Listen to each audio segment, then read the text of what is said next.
Jim Ratcliffe has done a number of interviews that are related to Manchester United players leaving, potentially current players that are not at the level. You will have seen the sound bites, but thankfully, H watched the whole thing for us, and he's going to give you the context of it as well. What happened? What was interesting? So it was an interview basically off the back of a lot of outrage around Manchester United, which turned into protests ahead of that game against Arsenal last weekend.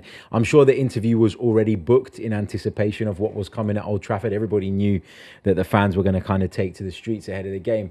And what Sir Jim Ratcliffe sat down and I think tried to do was provide some context around some of the decisions that he's been making, along with his management team, that have caused a lot of outrage and frustration. He's trying to, I think, highlight why so much cost cutting is necessary. And he's tried to, without throwing the Glazers under a bus, basically show everybody how badly they've mismanaged the club and why they have to do what they're currently doing.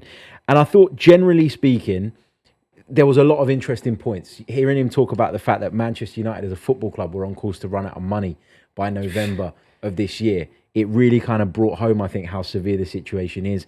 Talking about some of the costs. I think he mentioned there was a body language expert that was on nearly 200k a year. So he brought up a lot of things. That person would have been devastated when they got fired. Because I've been getting away with this the whole time.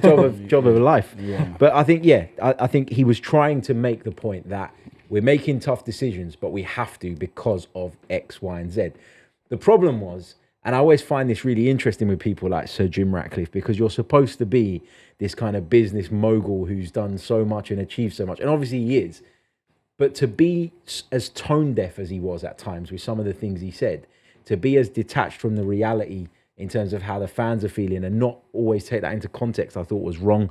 I thought he was dismissive of certain points that I think fans really wanted to know answers to, stuff about lunches and benefits for the employees.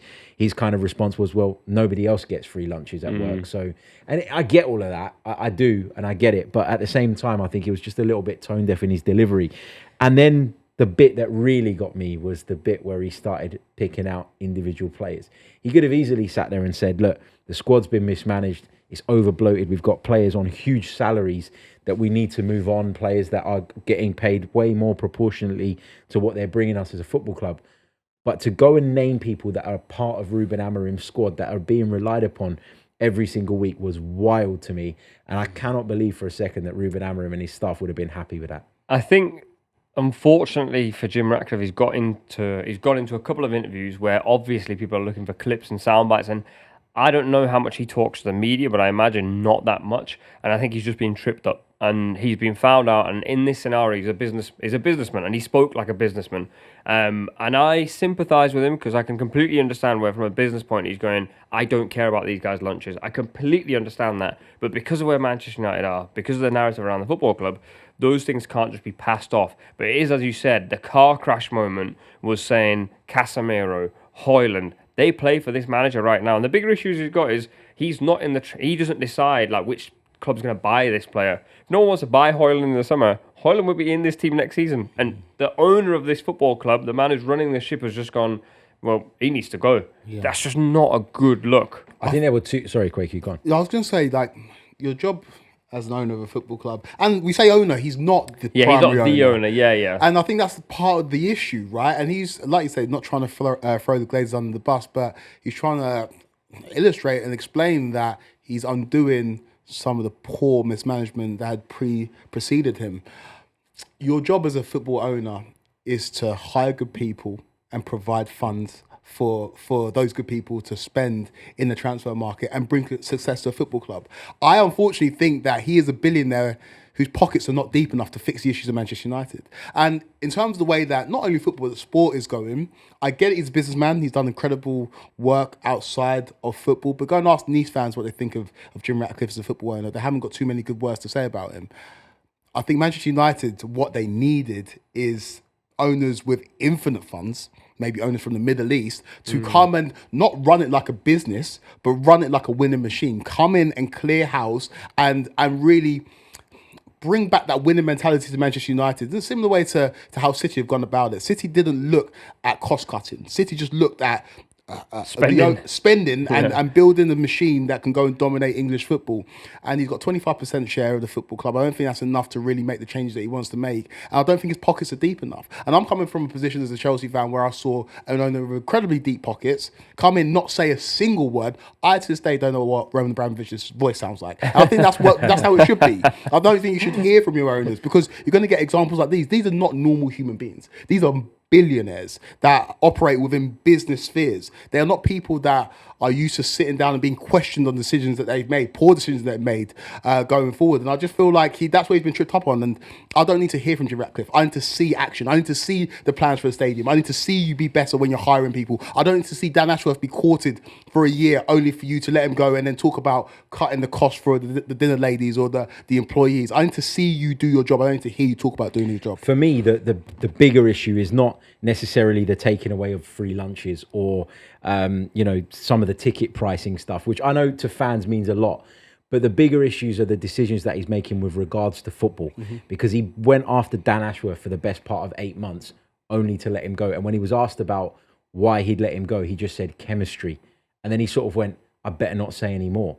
As in, there's more to that. But he didn't give you that context. So you're sitting there left wondering. I think you mentioned he scored an own goal with some of the comments around players. I think the other big own goal that he scored was that he refused to put any blame at the door of the Glazers. And this is where Gary Neville, I thought, was quite good in that he said, well, you've come in with a 25% stake and you've put 300 million quid into the club. It's already gone, by the way, but you've come and put that money in.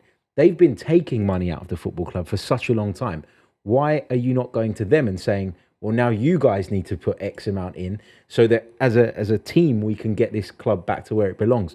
But he completely flat out refused to put any of it on them. Is there something legal that says that he can't go against them? They're his business partners. Ultimately, he wants to keep them sweet because one day he wants to buy the rest of the football club. But to me, the fans needed something in which he showed an acknowledgement for the fact that he knows that they've been a part of the problem. And he never gave them that.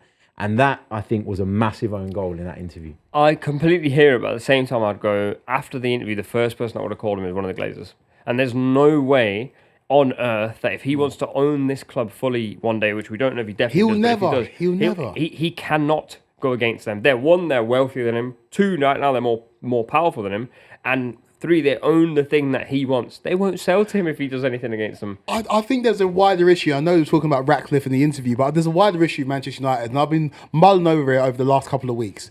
But people call them the biggest club in the world, one of the biggest clubs in the world. That is true, because commercially they blew up at the right time. It coincided with the Premier League, the formation of the Premier League, and they just became a behemoth. We thought they were uncatchable. We thought that nobody would be able to touch Manchester United. Teams are catching up with them. Like you mentioned, they were going to run out of money by November. That's absolutely unthinkable for people who grew up in an era where Manchester United ruined our childhoods. And I think when they landed on Alex Ferguson in the 80s, they stumbled across an absolute anomaly. When Ferguson came into Manchester United, they were on 6 league titles and Liverpool were on 18. Ferguson got them to 19, and now Liverpool on 19 after the one they won on Jurgen Klopp. There was a huge gap between the success on the pitch between Liverpool and Manchester United. I think when that anomaly went away, when Alex Ferguson retired in 2013, I think the face of the club changed completely. And I think we're now coming to see that Manchester United are not this untouchable force like a Bayern Munich or a Real Madrid, where the base for them, the absolute floor for them, is finishing 4th in their league, and that's a disaster, and all the heads are rolling. Manchester United are a fallible football club that are susceptible to the same things that any other football club is susceptible to. And over the last decade, post Alex Ferguson, I think we're seeing that. And after 10 years or 12 years of mismanagement on all levels of Manchester United, this is the fruition of it. We're seeing a man who is trying to keep his head above water, put his own money into the football club when the people above him haven't. And I think this job is just too big for not just one owner, one manager, one player. I think that Manchester United are going to perpetually struggle because, unfortunately, football's moved past them, and I don't see any way back for them. There's value to support that's bigger than just money.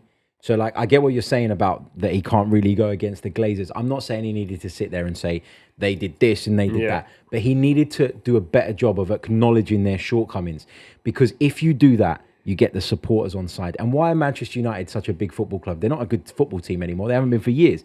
It's because they've got that global support. If you get that global support back on side, the merchandise flies off quicker, the tickets become more valuable. All of a sudden, people don't care about paying £66 a game because they're just so desperate to get there. So all of those things, if you breed success and you move in the right direction, all of those things are a byproduct of that. He doesn't need to go, Joel Glazer did this or Avram Glazer did that. He doesn't need to do that, but there needs to be some kind of acceptance that they are accountable for. Instead, he was going, well, they're 3,000 miles away and they've given the club to other people to manage and they've not done a very good job of it, blah, blah, blah. Ultimately, they're responsible. And you try and dodge that question and step around that very awkward conversation, you're just winding up the fans. Hear it, but it's like if, say, for example, I work for, or let's say someone works for Gary Neville, who's at Sky Sports. Yeah, but you're not a billionaire, though. You're not a billion.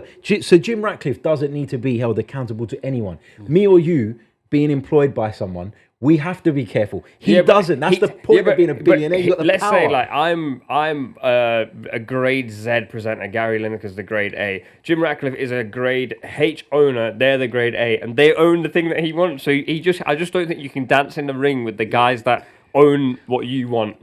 Yeah, and I think you have to be careful. And I think you can't even try and spar with them. Like, you just have to go, you're bigger than me. I agree with that. But you mentioned, like, globally. Man United need to stop thinking globally and start thinking locally, because that's when they're going to start getting back to where they need to be. When Man City came to the fore, they thought locally, first of all. They said, let's be the best team in Manchester. Let's be the best team in England. And then let's think about the expansion plan in terms of the City group. I think not adhering to the whims of the fans who have got big gripes with a football club is huge. I think the reason why Liverpool are so successful and will always be successful is locally, in terms of the feeling within the city, in terms of the feeling around the club, it's positive. It's perpetually positive. We can criticise FSG for cost cutting, maybe not spending as much money as you'd like, but they think locally, and that's huge for a football club like Manchester United, who were built from the ground up, were built on the back of fans, and I think they've gone away from that for the last 12 years. We've viewed Manchester United as a business rather than a football club. I think they need to go back to being a football club, and that's when they can get success again. But thinking about commercial things, thinking about things on a global scale is beyond where Man United are right now. They need to think about finishing in the top half of the Premier League before they start thinking about being a commercial entity. The fact that he won't spar with them, though, the fact that he won't do that, that would say to me as a fan, well, what's his intention then? True. What's his intention? If Manchester United are 4 times more successful, his 25% share is worth 4 times that amount. You can't do it, though. You can't. He can't do it. Agreed. He can't do it. He hasn't got the finance to do it. I think we've all said that from the beginning. There was always that worry, that concern that he might not be able to do it. But I just think, for me, he could make himself the hero among the fans, make himself so popular that the Glazers, how are they going to get him out? They'll buy him out. He don't have to sell. They've given him his 25%. He don't have to sell, just like they don't have to sell. If they said to him, all right, you don't want to sell, you're never going to own more than 25%, he's not going to stay there. It's bad for business.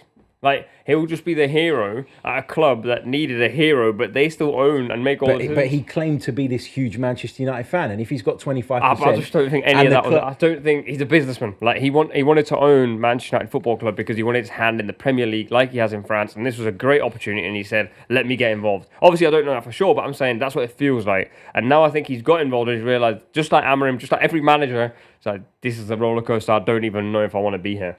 That's where I think they're at. Who knew? Let's do more ownership conversations. That could have gone on all day. That's how yeah. Did you even look at the list of players? No. I looked at it right at the end. I went, sorry, oh, I just seen it. Well, it's quite interesting though when you do look down the list. Well,